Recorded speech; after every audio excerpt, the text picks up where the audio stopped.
Bonjour et bienvenue dans ce nouveau podcast CGY, bienvenue, je suis le Doc, ou Doc d'ailleurs, on peut m'appeler Doc directement, je suis un des présentateurs de ce podcast et j'ai en face de moi donc l'autre co-animateur de ce podcast, Bibi. Bonjour Bibi. Bonjour tout le monde, voilà, il l'a bien dit, je m'appelle Bibi. Donc alors, ce podcast, on va vous expliquer un peu, c'est le premier numéro, le pilote. Donc on va vous expliquer un peu les tenants, les aboutissants, pourquoi on le fait et puis surtout qu'est-ce qu'on va y dire, hein, parce qu'on va y dire plein de choses. Alors déjà, on va se présenter. Nous sommes donc tous les deux des artistes techniciens. Enfin, on fait partie d'un studio d'animation du sud de la France qui s'appelle Dwarf Animation. Et puis on s'est dit, si on faisait un podcast justement sur le monde du studio d'animation, du cinéma d'animation, expliquer un peu c'est quoi, qu'est-ce qu'on y fait dans un studio d'animation. Et surtout pourquoi. D'où le nom CGY. Oh, belle intro. T'as vu ça? Il y a du métier. Donc du coup, voilà, on va vous expliquer un petit peu. Alors, déjà, présentation du podcast. Alors, à qui s'adresse le podcast? Le podcast, il va s'adresser, en premier lieu, aux curieux, s'ils veulent en savoir un petit peu plus. Bien sûr. À des apprentis, donc quand on dit apprenti Jedi, c'est-à-dire ceux qui sont étudiants en 3D, entre autres. Aux initiés qui connaissent un peu plus, et puis essentiellement aux professionnels de l'animation, ou en tout cas, comme je vous dis, en devenir, aux professionnels en devenir du monde du studio d'animation, enfin de l'animation. En effet, l'idée c'est de voir un public globalement large, parce que du coup, on se rend compte que beaucoup sont à la fois curieux et d'autres veulent en savoir plus. Donc pourquoi pas essayer de compléter un peu les connaissances de tout un chacun, ou d'assouvir la curiosité. Exactement. Oh, comme c'est bien dit. C'est beau, hein. C'est beau. Donc du coup, on va en arriver au contenu. Le contenu, ça va être quoi? Alors déjà, pour ce premier épisode, on va vous expliquer un petit peu. Alors, on va vulgariser très rapidement un cycle de production 3D. Juste pour revenir sur le principe, en effet, oui. Du fait que le podcast s'adresse à tout le monde, l'idée c'est de vulgariser en effet et d'être le plus simple possible dans les explications. Bien sûr, pour que tout le monde puisse accéder à toutes ces infos, même sur des sujets pointus. Oui, évidemment. Voilà. Donc du coup, première émission, on va faire le tour justement du cycle de production 3D. Ensuite, on va faire toute une série d'interviews de gens que nous avons sous la main dans notre studio, donc pour voir vraiment plus en détail chaque étape d'une production 3D, chaque métier. On va essayer de faire un tour très large, sous forme d'interview. Et puis ensuite, on partira sur des discussions, des échanges sur tous les aspects de la CG, Computer Graphics, s'il vous plaît, in English. Oui. Et l'imagerie générée par ordinateur en French, et de la production à la diffusion. Donc on va essayer de ratisser large, comme on dit, de voir beaucoup de sujets, des sujets techniques, des sujets artistiques, des sujets sociétaux même, pourquoi pas. Et puis peut-être d'autres choses. On a plein d'idées en tête, donc on va essayer de faire ça, de nous réguler et de faire des chouettes émissions pour notre public. Voilà. On va attaquer tout de suite dans le vif du sujet avec ce cycle de production 3D. Alors on aura aussi dans les émissions, alors bien évidemment pas dans celle-ci puisque c'est la première, mais on voudrait essayer d'établir un petit peu une espèce de foire aux questions dans notre émission, si vous avez des questions, si vous avez des choses, soit des sujets que vous aimeriez qu'on aborde, soit des questions assez précises ou très larges, pourquoi pas, sur ces domaines-là. N'hésitez pas à nous contacter. Alors, on vous donnera tout ça en fin d'émission. Oui, il y aura également des points complémentaires liés au podcast en lui-même qui vous permettront d'en savoir un peu plus si jamais on fait appel à certaines références ou autres. On vous mettra tout ça en lien, bien évidemment. Voilà, tout ça sera mis dans les notes de l'émission et puis sur le site, on vous mettra tout ça. Voilà. Mais je vous en reparlerai. Enfin, on vous en reparlera après le dur de l'émission.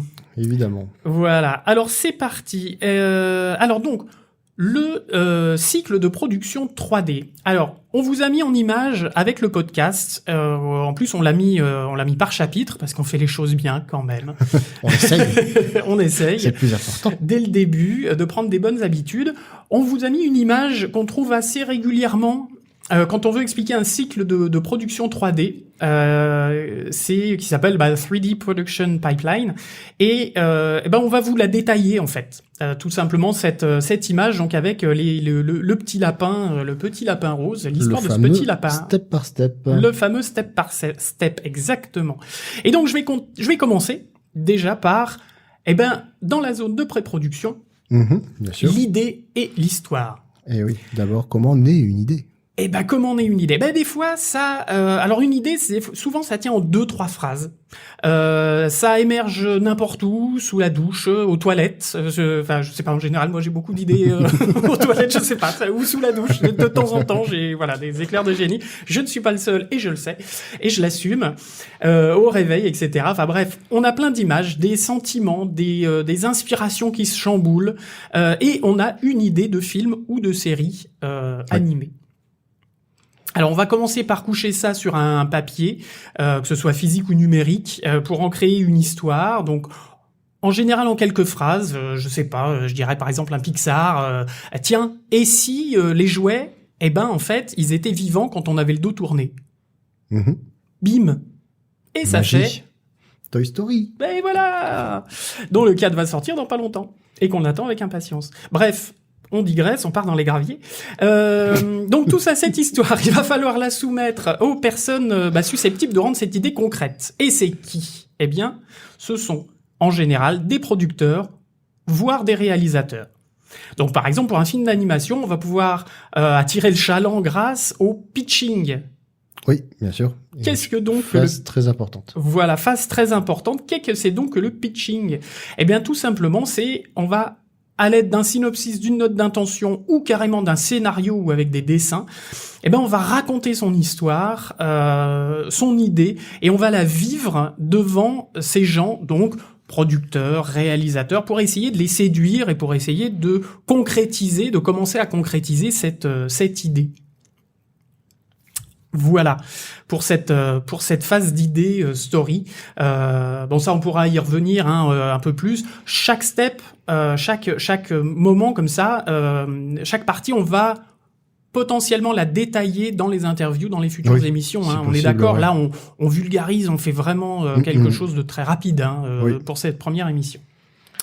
Voilà. Et alors ensuite, qu'est-ce qu'on fait avec une fois qu'on a pitché et que on a hameçonné, on a accroché un producteur? Ça y est, on a une production. On a des sous. On est prêt à partir. Vient l'étape du storyboard. Alors le storyboard, c'est quoi? C'est les premiers retours visuels de ce qu'on va pouvoir faire avec cette histoire.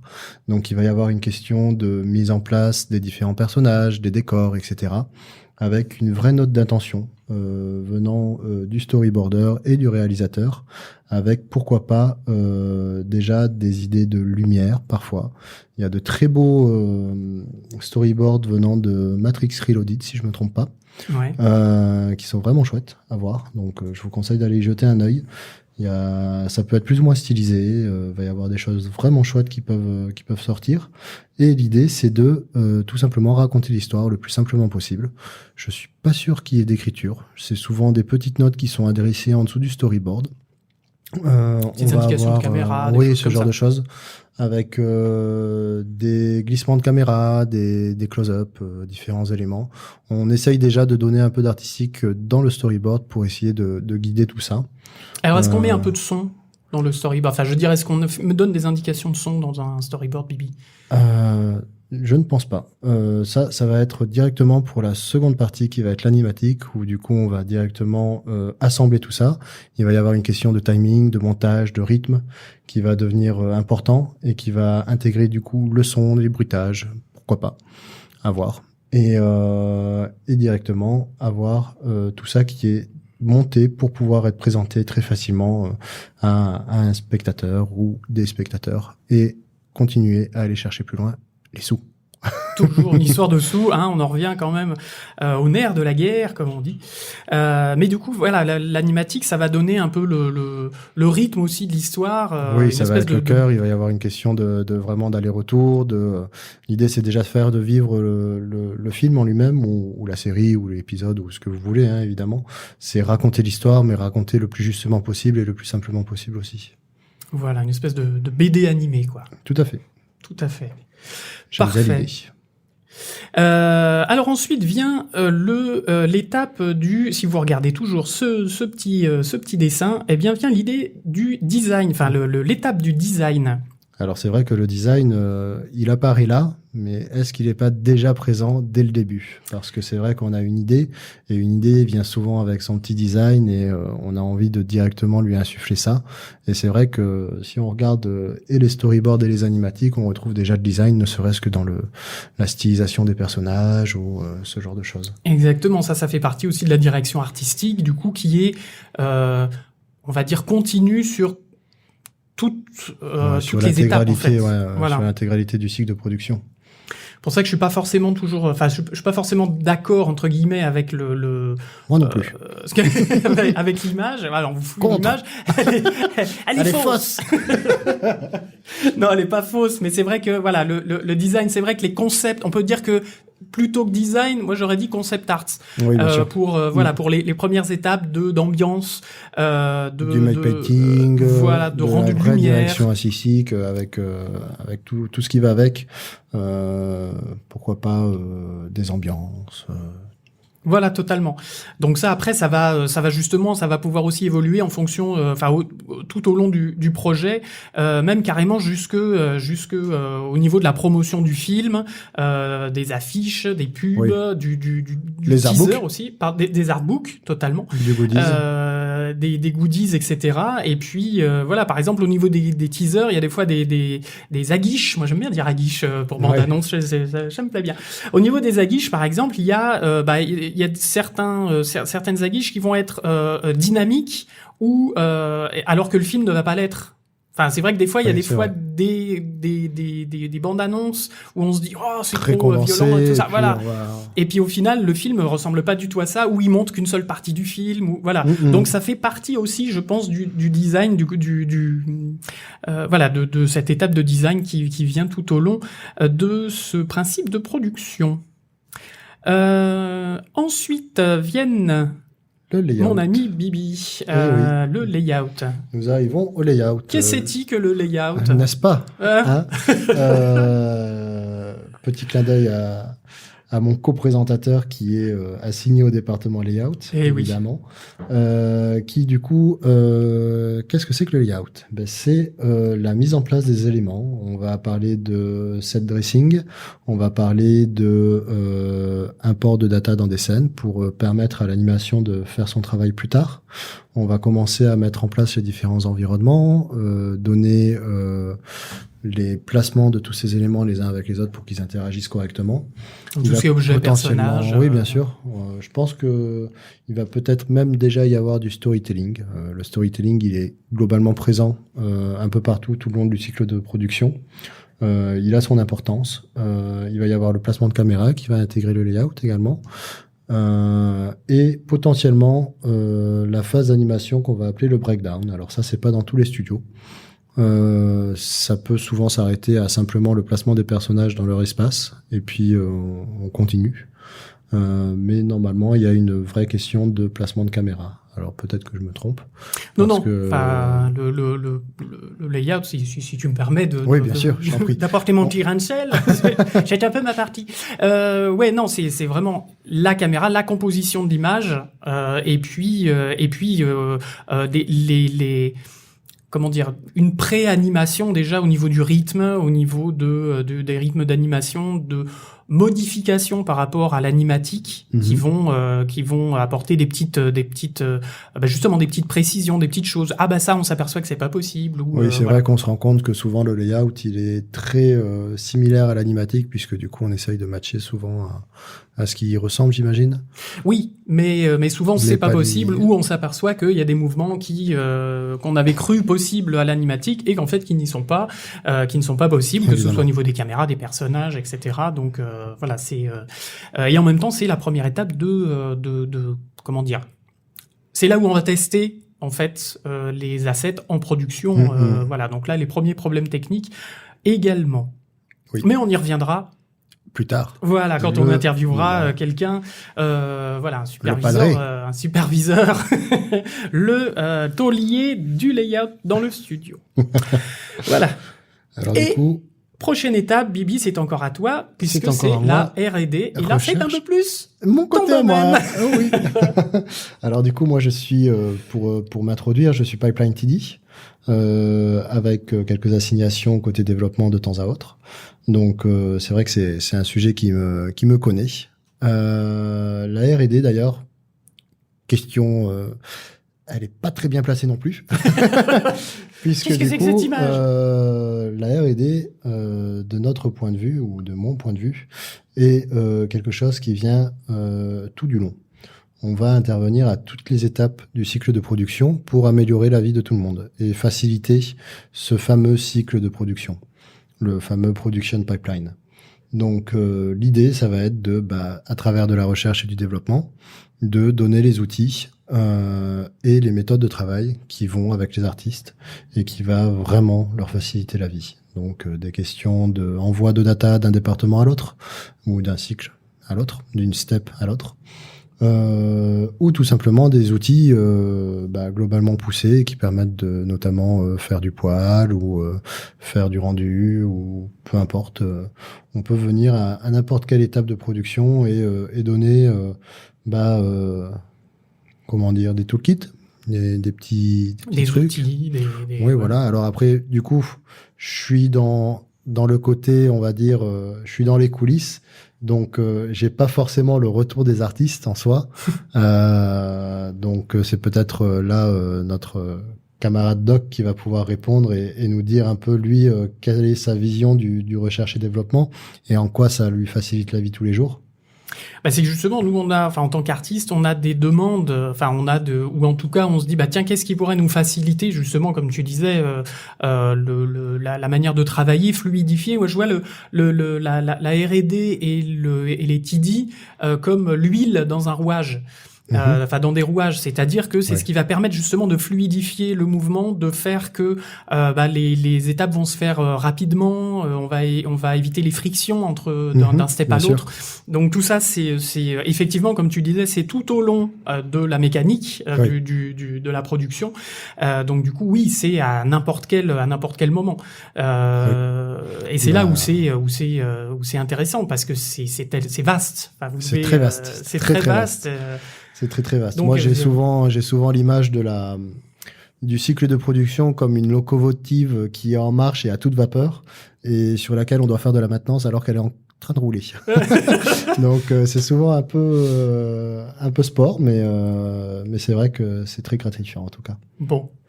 Ouais. Et il y a souvent du beau boulot de fait et c'est comme ça que ça avance aussi. Et ça, c'est bien. Oh, vilain flatteur.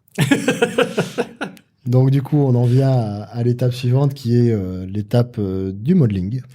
Donc c'est quoi le modeling? Comment on fait? C'est quoi? C'est du sculpte? C'est quoi le modeling? Le modeling, c'est tout simplement la création des objets, des personnages, des terrains, des environnements dans l'espace 3D grâce à des logiciels. Donc là, par exemple, on va pouvoir utiliser Maya, massivement utilisé, mais il y a aussi Blender en gratuit, ZBrush qui va être... alors ce sont des exemples, on est d'accord, je les cite pas tous, mais ZBrush par exemple c'est pour faire du sculpting, Modo, etc. Voilà. Et puis voilà, c'est pour faire du sculpting par exemple ZBrush. Mais on y reviendra quand on fera l'interview des modeleurs. Il y a plusieurs grandes écoles et il y a tout ça à voir. Exactement, puis c'est pas pour les mêmes usages. Donc ils sont donc tout ça est modélisé avec des polygones, donc souvent à 3 ou 4 côtés. Alors ça c'est pareil, il y a 2 écoles. Oui, on verra avec les modeleurs. Et la plupart du temps, ce sont des combinaisons de plusieurs parties, de plusieurs morceaux. Quand on va faire, par exemple, un visage, on va faire la boîte crânienne, puis on va faire les yeux à part, puis on va faire éventuellement la langue à part, ou les dents, ou des choses comme ça. Et tous ces éléments, ça va être de la modélisation, et qu'on va assembler ensuite. Ensuite vient l'étape du dépliage UV. Alors rien à voir, ça sert pas à bronzer. Alors oui. Loin de là. C'est vrai, d'ailleurs, il y a plusieurs écoles aussi de ce côté-là au niveau des productions. On peut considérer que c'est soit une étape modeling, soit une étape texturing. Mais ça, on verra plus tard. Voilà. Ça, on verra peut-être avec les modeleurs et les textureurs. On verra. On fera un débat. Peut-être qu'ils vont se battre. On veut les UV. Laissez-nous les UV. En général, personne les veut. Hein. Non, personne les veut. Non, on vous les laisse. C'est bien l'automatique UV. Ouais. Donc voilà, en fait, le dépliage UV, c'est donc l'étalage, le découpage des objets sur un espace en 2 dimensions, comme une feuille ou une table, pour passer à l'étape suivante. Moi, je vois ça, j'aime bien faire le parallèle avec une map monde, hein, parce que je vous rappelle que la Terre est ronde, malgré certains c'est faux. Les platistes qui considèrent que la Terre est plate. Eh bien non, voilà, grande nouvelle, la Terre est ronde.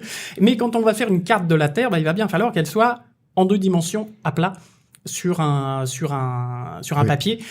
Donc c'est un petit peu un dépliage UV de la sphère qui forme notre belle planète. Alors moi, ce que j'aime bien rappeler par rapport à ça aussi, c'est vrai que moi, de mon côté, l'explication des UV que j'aime bien donner, c'est quand vous êtes dans les périodes de Noël et que vous chopez un petit chocolat de Père Noël et que vous retirez l'emballage autour.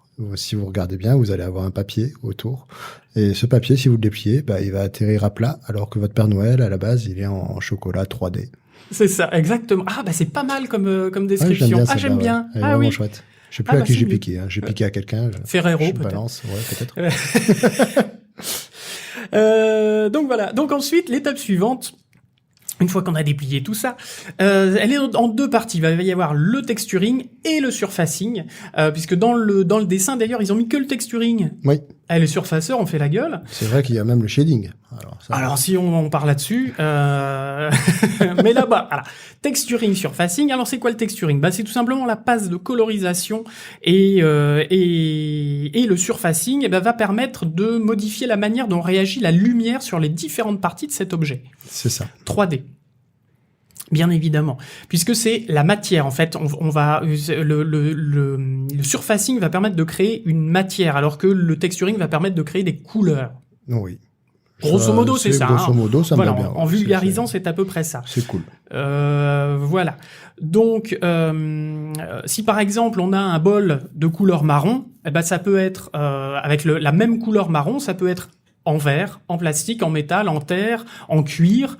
La lumière, elle va pas réagir de la même manière dessus. Oui, bien sûr. Il pourrait même donner l'impression qu'il a été recollé avec une grosse trace au milieu. Pourtant, la modélisation est la même, mais on a l'impression qu'une petite fissure a été rajoutée directement depuis le texturing, mais l'interaction qu'on va y donner avec la lumière et du coup le surfacing va nous aider à comprendre que cet objet a été cassé avant et que du coup il a été recollé, etc., etc. Ou qu'il a vécu, qu'il est usé, qu'il est... Voilà. Donc tout à l'heure, je parlais du storytelling. Ouais. On va déjà avoir beaucoup de storytelling directement à travers les objets, de la modélisation et tout ça, puisque en effet une modélisation elle peut être déjà un peu abîmée et cet effet abîmé peut être rehaussé par le surfacing, texturing et rajouter toujours plus d'informations. Exactement, et toujours plus de vie et de réalisme à nos objets et à nos productions. Alors là, on a plusieurs logiciels pour faire tout ça. On a par exemple Mari, Substance Painter ou Photoshop. Ou Designer. La gamme de produits Substance, tout simplement. Oui, tout simplement. Substance Painter, Designer. Pareil, il va y avoir plusieurs écoles. La procédurale, traditionnelle, avec du painting, tout un tas de trucs. Exactement, mais ça on verra. Voilà, on citera ça au fur et à mesure des interviews. Je vous tease les interviews d'une force. C'est incroyable. C'est incroyable. Il les vend ces interviews. Hein. Oh mon Dieu. Pas s'en empêcher. Je ne peux pas m'en empêcher. Voilà pour l'étape texturing. On va passer maintenant au rigging setup. Alors, qu'est-ce que c'est donc ? Le rigging. Du coup, je trouve que pour le coup, là, gros point pour ce petit dessin, ouais. Je trouve que c'est pas mal parlant, puisqu'en effet, le rigging va nous donner les contrôles qui vont nous permettre d'animer un objet quelconque. Que ce soit un personnage, que ce soit le micro dans lequel on parle, que ce soit des objets mécaniques. Donc, tous les assets vont passer forcément par une step rigging, souvent, qui soit aussi basique ou aussi complexe que possible, et va nous permettre de le contrôler comme une marionnette. Donc du coup, c'est pour ça que j'aime bien cette petite image. Elle est très parlante. Et du coup, alors, ce sera une question à poser côté interview. Je vends les interviews aussi, ouais. Mais pour moi, du coup, le setup, c'est la mise en place justement de tous ces contrôles pour l'animation. Donc du coup, ils vont avoir directement accès à ces différentes choses. En effet, le rigging est souvent assimilé à quelque chose de très technique, puisque du coup, il va y avoir plusieurs étapes de création à l'intérieur, avec la mise en place de contraintes pour pouvoir plier le petit doigt. C'est extrêmement compliqué, mine de rien. Et le skinning, la déformation des objets, etc., puisque du coup, on peut avoir un rendu très cartoon. D'ailleurs, il y a des trucs qui sont sortis au rigging qui étaient assez bluffants. De mémoire, il y a l'une des grosses avancées qu'il y a eu dernièrement, ou l'un des gros trucs bien bluffants, c'était le rig qu'il y avait eu sur le poulpe dans Nemo, Finding Dory. Oui. Qui était vraiment très bluffant à voir, à fonctionner. Il y a eu beaucoup de trucs d'ailleurs en surfacing aussi de ce côté-là. C'était très intéressant à voir. Peut-être qu'on en profitera pour vous mettre un lien sur ce petit reportage. C'est vrai que ça vaut toujours YouTube, effectivement, très bluffant. Pareil, après je me souviens aussi qu'ils avaient fait un test assez impressionnant. Donc du coup là, il n'y a pas de rig, mais c'était sur Popeye. Ils avaient annoncé un teaser Popeye, et c'est vrai qu'on voyait les bras qui étaient très cartoon. Et c'est vrai que c'est pas quelque chose qui est très régulier dans le cinéma d'animation 3D.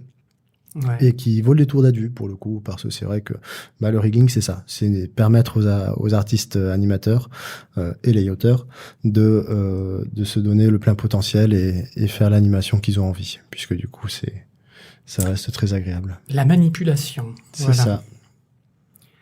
Et donc du coup l'animation. Et donc l'animation. On arrive enfin. C'est vrai que du coup, alors on parle de modeling, texturing, rigging, setup. Je pense que tout à l'heure quand on a parlé layout, on n'a pas précisé, mais le layout intervient aussi avant l'animation, puisque le layout tel qu'il est défini dans ce plan est plus une question de prévise. Donc on va mettre en place les éléments dans l'espace, mais on va pas commencer à les animer, puisque du coup on n'a pas forcément la possibilité tant qu'on n'a pas le rig. Donc souvent les étapes, le trio infernal, modeling, rigging et texturing viennent ensemble, et une fois qu'ils sont finis, permettent vraiment le cycle de production de commencer. Vraiment fort. Surtout modeling, rigging. Modeling, rigging, très important. Au niveau layout. C'est vrai que, alors après, c'est toujours plus sympa d'avoir les textures aussi. C'est vrai que c'est plutôt sexy d'avoir un rendu visuel dans Maya qui est là. Souvent le client est content. Mais ouais, donc l'animation, ça va être l'utilisation de ce rigging, le layout aussi. Alors à des méthodes avancées, l'animation va aller beaucoup plus loin avec des questions de timing, de stretch and squash, de mise en place. Il y a un super bouquin d'ailleurs sur l'animation, si je me trompe pas. Il y en a plusieurs. Il y a le Animator sur Survival Kit de Richard. J'ai bouffé son nom. C'est pas Williams. Voilà. Richard Williams, merci. Oui, voilà. Et puis il y en a d'autres. Il y a le truc avec Pinocchio là. J'ai l'image en tête. Art of Life. The Art of Life. The Art of Life. Si je dis pas de bêtises. Là-dedans, tout est expliqué sur les principes d'animation. Vraiment, qu'est-ce qu'ils doivent restituer pour avoir une animation très réaliste et très très chouette. Et c'est vrai que l'animation, c'est souvent ce qui est très bluffant dans le cycle de production, puisque ça donne vie aux objets. Donc c'est de suite très parlant, et de suite on devient souvent très surpris du rendu. Et c'est ça qui va donner aussi le cœur et le design. Il est question de design aussi dans l'animation, puisque on va plus ou moins avoir je pense des effets qui vont arriver avec la façon dont c'est animé, souvent le côté cartoon ou réaliste. Le côté merci. J'étais en train de me perdre. Le côté cartoon ou réaliste, c'est ça que je voulais dire. Après, je sais pas, toi, quel est le retour, parce que du coup, le layout est quand même très lié à l'animation, et c'est vrai qu'il y a un petit truc qui...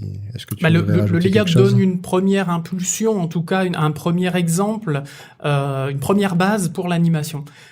Si on fait quitte à ce qu'il la garde pas, d'ailleurs. C'est au moins... Oui. C'est vrai que... Mais au moins ça fait un premier, comment dire, au niveau du timing, au niveau au niveau de la dynamique, au niveau de tout ça, même des expressions, des pauses, si on ne néglige pas l'étape layout. Bien évidemment, il y a pas mal de studios qui le négligent. On y reviendra.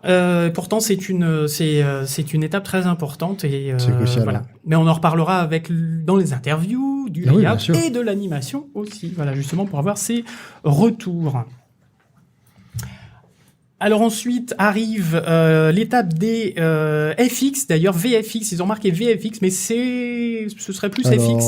Parce que Visual FX. Visual FX, c'est bref. Les effets spéciaux. Alors tout ça, voilà, c'est les effets spéciaux. Les effets spéciaux, ça va être quoi ? Ça va être des explosions, de la fumée, du feu, du liquide, de la destruction, des pouvoirs magiques et que sais-je encore. Donc là, voilà, ça va être tout ce qui est. On fait tout péter avec. Exactement. C'est la magie. Tout pète, tout fond, tout voilà. Donc explose. Tout explose, tout. C'est des simulations, des déformations, de la particule aussi parfois, si je me trompe pas. Oui, de la particule. Ouais. On a des tas il y a des tas d'applications pour les FX. Bien sûr. Donc tout ça va être avec des logiciels comme le patron, le padré, c'est Houdini, bien entendu, mais il y a aussi RealFlow, par exemple, pour les simulations de liquide. Oui, XGen. XGen aussi, mais on en parle d'XGen. Ouais, on en parlera. Un petit peu, ouais. Un petit peu quand même. Ouais. Il a son importance. Quoique c'est peut-être Nucleus plus que XGen. Et Nucleus, mais bon, ça, on y reviendra quand on sera un peu plus dans le vif du sujet. Mais il y a effectivement, il y a du monde et il y a du beau monde. Oui. Ensuite, on arrive aux étapes lighting et rendering. Alors, qu'est-ce que c'est que le lighting ? De toute manière, c'est pas important. L'ancien lighter qui parle en moi. Et là, des lighters sont en train de décéder. Un soleil, ça suffit, non ? Ouais, c'est ça. On allume une lumière. Pas besoin. Non. Le lighting, ça va être déjà la création de lumière, parce que tout ça, on a justement au niveau layout, on parlait du layout, va créer des scènes. On va créer des environnements, des intérieurs de maisons, par exemple, des intérieurs de cavernes, des extérieurs grandioses, des planètes, des choses comme ça. Et tout ça, il va falloir de la lumière. Et cette lumière, c'est pas juste une seule lumière, on va mettre plusieurs lumières. Donc il y a des règles à respecter, des lumières directionnelles, de face, de dos, de côté, etc. Suivant les ombres, suivant. Fut une époque d'ailleurs, parce que du coup, c'est le métier de lighter a beaucoup évolué, mais selon une époque, il fallait imiter les rebonds de lumière, il fallait imiter l'iridescence, il fallait imiter tout un tas de trucs qui venaient avec la radiosité de la lumière quand elle traversait un objet ou ce genre de choses. Et c'est vrai que ça peut très vite devenir complexe. De mémoire, je crois avoir entendu parler de 150 à 300 lumières sur Toy Story à l'époque pour simuler la réalité. Ouais. Donc c'est globalement assez conséquent. Voilà, donc pour créer des ambiances lumineuses, tout simplement, parce que c'est pas avec juste une seule lumière globale qu'on va pouvoir faire, tout ça. Bien évidemment non.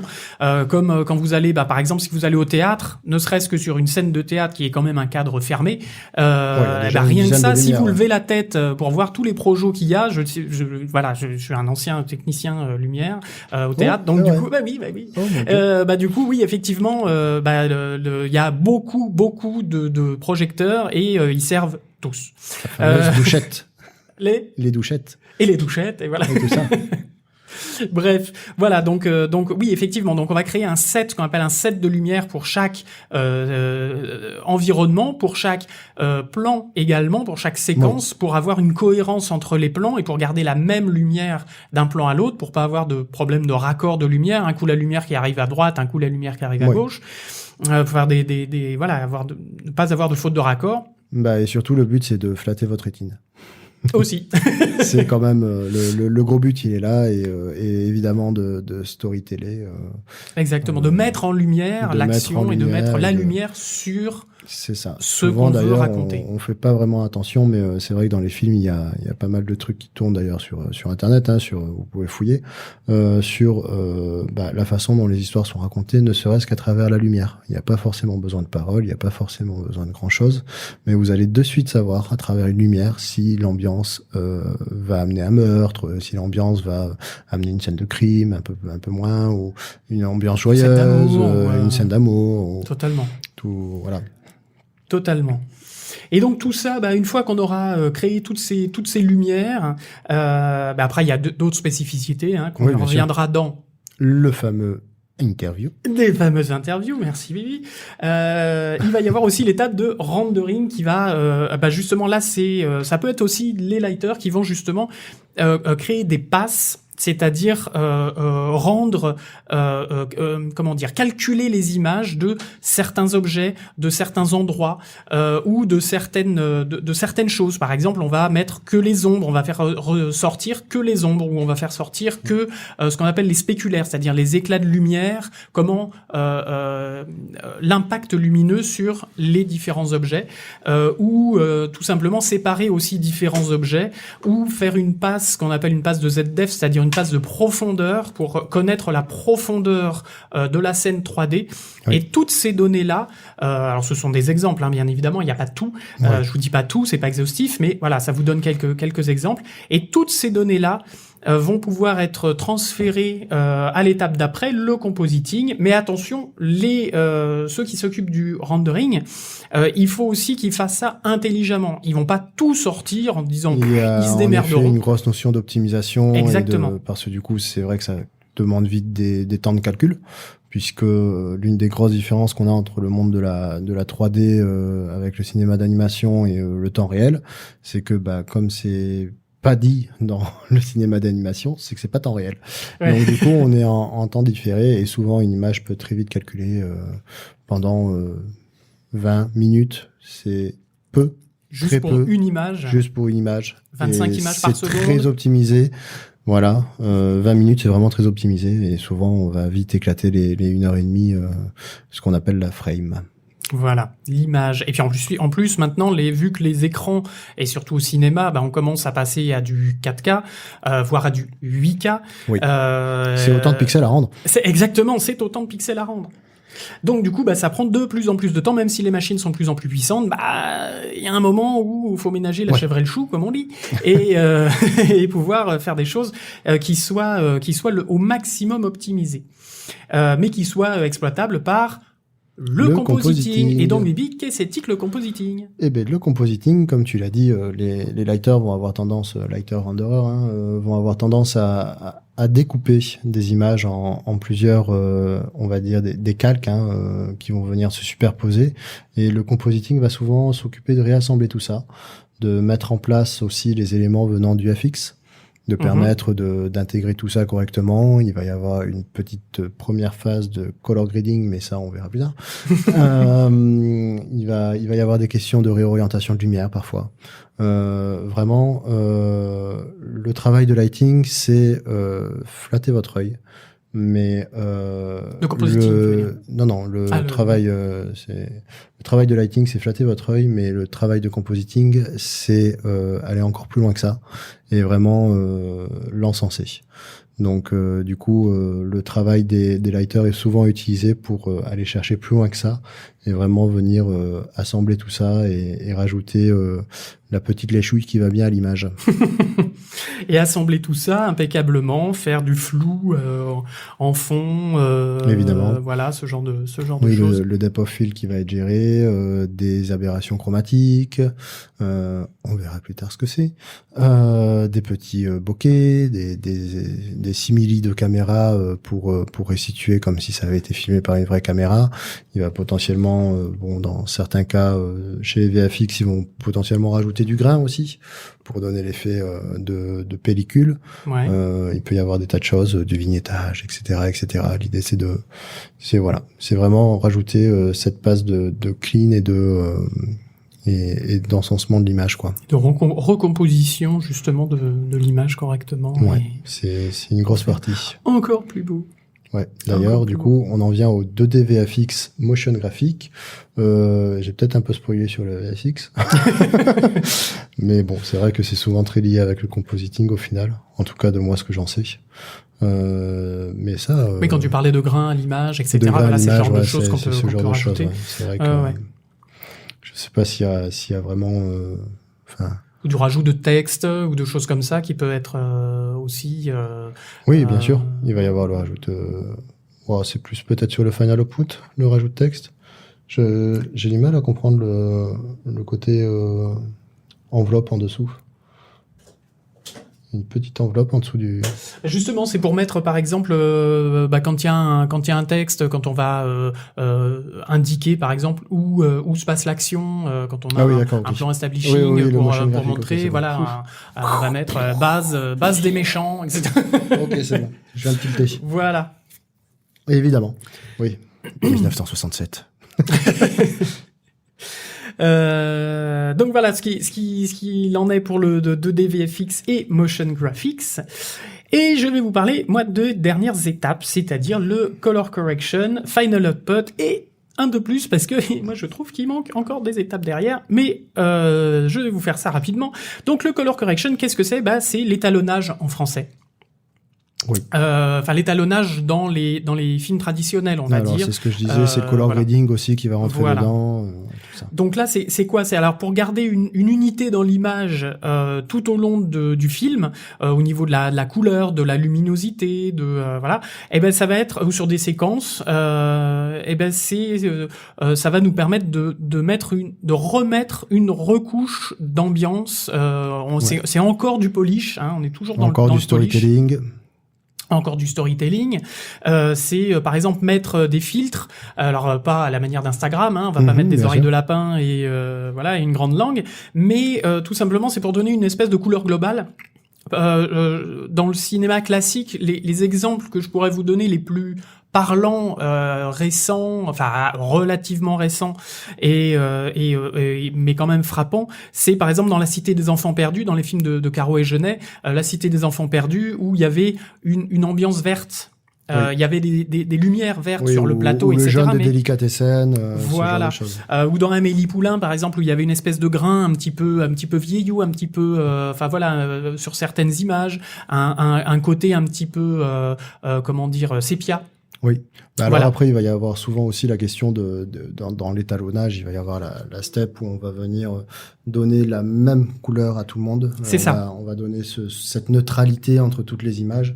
Tout au long du film. Tout au long du film. Et puis ensuite, on va revenir remettre cette couche-là pour redonner cette histoire de storytelling et selon la color chart qui avait été définie par le design. Voilà. Et du coup, il y a toute cette continuité qui vient de vraiment très loin et qui va resservir l'histoire à nouveau. Voilà, donner des couleurs froides, des couleurs chaudes, etc., malaisantes, etc. Et il va y avoir donc le final output qui est en gros le produit fini. Donc c'est vraiment une fois qu'on a tout fait, c'est le master, on peut dire le film terminé. Mais tout ça n'est que le début de la vie de ce produit. Oui, puisque après la diffusion. Voilà, l'étape qui manque, je trouve, dans l'image 3D pipeline production pipeline, c'est que il manque la diffusion et tout ce qui va avec. Alors, souvent, le final output, c'est la livraison au diffuseur, et c'est vrai que c'est important d'en parler parce que souvent il y a des films qui sont là et qui sont vraiment chouettes, mais qui n'ont pas eu une grosse diffusion parce que ça reste l'étape très importante de promotion. De la promo, justement choisir les bons diffuseurs, choisir les bons circuits de distribution. YouTube, tout ça. Non, mais par exemple, je vois le dernier Spider-Man, Into the Spider-Verse, l'espèce de multivers là, le dessin animé qui est sorti à la fin de l'année 2018. Oui. Parce que nous on est en 2019, rappelez-moi. Oui, c'est ça. Je crois. Oui. On me dit dans l'oreillette que c'est 2019. Donc, par exemple, je trouve que ce film-là n'a pas eu assez de publicité en France, n'a pas beaucoup marché et a peu marché globalement dans le monde, alors que c'était Enfin, je veux dire, c'était un dessin animé super intéressant, très artistique, voilà, très et puis l'histoire était vachement intéressante. Enfin voilà. Je suis pas neutre, j'ai été eu moi par la promotion. Mais en tout cas, voilà, il a pas autant marché que. Par contre, elle était très légère et c'est vrai que on va pas avoir de, j'en sais rien moi, la Reine des Neiges qui va être placardée partout dans toutes les villes, etc. Et c'est vrai que ça peut manquer très facilement à un film, quoi. Exactement. Et alors ça, bien évidemment, ça c'est aussi lié au merchandising, les produits dérivés, les présentations à des festivals, les pubs, etc.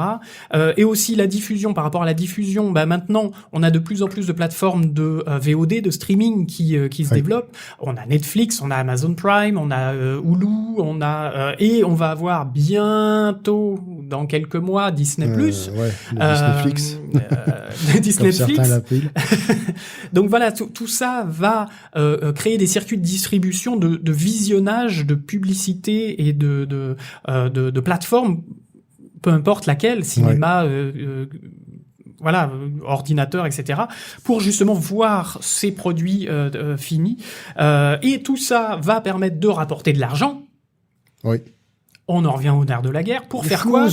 Pour recommencer et refaire des productions, et ainsi de suite. Et le 2. Et comme disait Mufasa, c'est le cycle de la vie. Ah oui. Voilà, d'un film. C'est vrai. Bref. Et la boucle est bouclée. Oui. Donc, voilà, on a fait à peu près le tour de... Alors, une idée. Pipeline. Ça commence comment ? Et ça recommence. Si on faisait un 2 ? Et si on faisait un 2 ? On va raconter la même chose que dans le 1. Mais différemment. Mais vu d'un autre point de vue. Bref, voilà, vous avez compris, on a essayé de vulgariser. On a peut-être été un peu long, on a peut-être un peu pavoté, mais en tout cas, il y a tellement de choses à dire que nous continuerons ça dans le prochain épisode. Et les interviews, bien évidemment, pour approfondir vraiment chaque step, chaque sujet, avec des spécialistes à chaque fois, s'il vous plaît. Ce sera le prochain nerf de notre guerre à nous. Exactement. Et surtout, du coup, on va pouvoir aussi peut-être revenir sur la fameuse rubrique FAQ qui va vous permettre de nous interroger nous-mêmes, puisque nous, on est suffisamment grands pour se poser les pourquoi, mais vous aussi. Et du coup, c'est vrai que ça peut être très intéressant d'avoir vos questions à vous. Et souvent, les questions les plus simples, on n'arrive pas à se les poser nous-mêmes. Donc Exactement. C'est super intéressant d'avoir ce genre de choses et on va essayer d'y répondre simplement aussi pour que ça aille dans la fameuse rubrique à qui s'adresse le podcast. Voilà. Mais c'est formidable. Tout se recoupe. Tout se recoupe. Et on fait la boucle aussi. Comment on fait une idée? Donc du coup, voilà, pour tout ce qui est FAQ, vous allez pouvoir nous poser les questions soit directement sur le site de CGY, en dessous dans les commentaires, soit sur le mail qui sera dans les notes de l'émission. Oui. Et puis ou alors sur les réseaux sociaux. Alors je vous avoue que vu que c'est le pilote, on n'a pas encore tout créé. Donc du coup je savais pas qu'on avait tout ça. Mais si c'est on a incroyable. Tout ça à l'heure de la diffusion, à l'heure où les gens écoutent, ils auront tout ça dans les notes de l'émission. Va falloir bosser. Il va falloir bosser. donc on a encore tout ça à faire, mais ne vous inquiétez pas, tout sera ça va viendre. Voilà, tout ça sera dans les notes de l'émission. Vous pourrez nous contacter par plein de moyens différents. Les FAQ, les encouragements, etc., les étoiles, les licornes, les machins, les pouces bleus, verts et orange. Et donc la prochaine émission, nous allons commencer les interviews. Pour l'instant, on sait pas encore qui. Ça va être la surprise. On va commencer. Moi, j'aimerais bien qu'on fasse ça dans l'ordre justement de production. Le final output. Je n'ai rien compris. Voilà, donc pour faire ça un petit peu dans le même ordre, ça pourrait être sympa. Alors je pense que si je me trompe pas, sous la main, on aura principalement du design. Je ne sais pas, justement sur le côté made painting peut-être. À voir. Teasing. Ouais. Petit teasing. Suspense. Donc voilà, vous aurez tout ça en émission mystère. Oui, on verra. J'ai pas vendu la mâche. Pas du tout. Maintenant, on a la pression. On vous remercie de nous avoir écoutés. Merci Bibi d'avoir présenté avec moi. Et puis on vous dit, on vous fait de grosses bises et on vous dit à la prochaine émission de CGY. Et oui, merci beaucoup. À très vite. À très bientôt. Bye bye à tous.